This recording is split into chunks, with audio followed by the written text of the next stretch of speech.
আসসালামু আলাইকুম সুপ্রিয় দর্শক, কেমন আছেন সবাই? আশা করি ভালো আছেন। আজ আমি মেয়েদের মাসিকের বিভিন্ন বিষয় নিয়ে আলোচনা করব। ইতিপূর্বে আপনারা হয়তো দেখেছেন আমি অ্যামেনোরিয়া বা ইনসাফিসিয়েন্ট ব্লিডিং বা অল্প স্রাব এ বিষয়ে আলোচনা করেছি। আজ আমি আলোচনা করব যে মেট্রোরেজিয়া, অর্থাৎ হলো যেই মাসিকগুলো ব্লিডিং হয় বাট ইরেগুলার হয়, অর্থাৎ যেই নির্দিষ্ট ডেটে হওয়ার কথা সেই ডেটটা না হয়ে সেটা দেখা যায় যে 7 দিন ডিলে হলো বা 15 দিন ডিলে হলো, অথবা কখনো কখনো এটা 28 to 30 ডেজের পরিবর্তে এটা 20 দিনে হয়, একটু আগে চলে আসে। এই যে ইরেগুলার মাসিক, এটাকে আমরা বলি মেট্রোরেজিয়া। এই মেট্রোরেজিয়ার কি কি সিমটম আমরা দেখি? মেট্রোরেজিয়া হলে দেখতে পারি যে দেখা যায় যে প্রত্যেকটা ডেটে মেয়েদের সাইকেল বা ঋতুস্রাব যেই টাইমে হয়, সেই টাইমের পরিবর্তে হয়তো দেখা যায় 3 মাস ঠিক হলো, আবার কোনো একটা মাসে ঠিক এটা আবার 15 দিন বা 20 দিন পরে হলো, অর্থাৎ নির্দিষ্ট ডেট থেকে 10 দিন আগে গেল। আবার কখনো কখনো ক্ষেত্রে দেখা যায় যে 2 মাস একেবারে বন্ধ, টোটালি স্টপ, আবার 2 মাস পরে শুরু হলো। এই যে সাইকেলের যে একটা অনিয়ম বা সাইকেলের যে একটা ইনডিসিপ্লিন, এটাকে আমরা বলি মেট্রোরেজিয়া।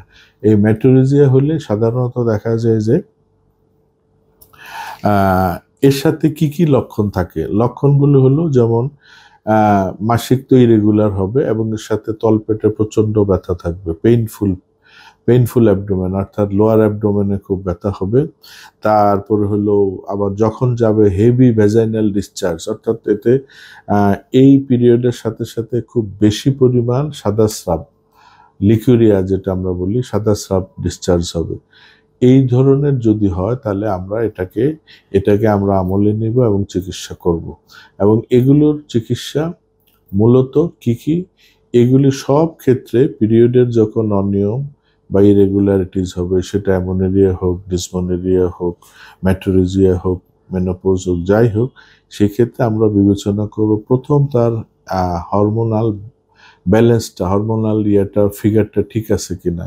যেমন তার T3, T4, THS, FSH লেভেলগুলি আমরা চেক করে নেব। যদি দেখি ইমব্যালেন্স আছে, সেটাকে কারেকশনের জন্য আমরা প্রয়োজনীয় ব্যবস্থা নেব, হরমোনের ওষুধ দিব, অ্যাপ্লাই করব।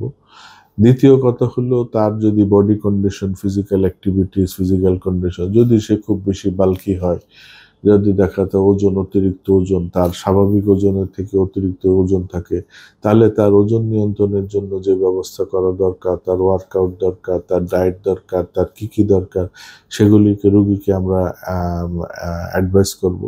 তৃতীয়ত হতে পারে দেখা যায় যে তার কোনো অ্যাক্সিডেন্টাল হিস্ট্রি বা কোনো রকম সার্জারি হয়েছে বা অন্য কিছু হয়েছে, তার কারণেও মেট্রোরেজিয়া হতে পারে। তো এই জিনিসগুলি এজ এ ডাক্তার হিসেবে আমরা এগুলো বিবেচনা করব, দেখব যে কোন পেশেন্টের কোন স্ট্যাটাসে মেট্রোরেজিয়াটা হলো, সেই অনুযায়ী আমরা ওটাকে ফোকাস করে যদি আমরা চিকিৎসাটা দিতে পারি, তাহলে অ্যাকুরেট চিকিৎসা হবে এবং রোগী খুব অল্প দিনেই, হয়তো দেখা যায় এক ডোজ, সেটা 4 থেকে 5 দিন, 7 দিন ওষুধ খেলে বা কোনো সময় 15 ডেজ ওষুধ খেলে রোগী ভালো হয়ে যায় এবং এটা পরবর্তীতে রেগুলার তার ফ্লোটা ক্যারি করে।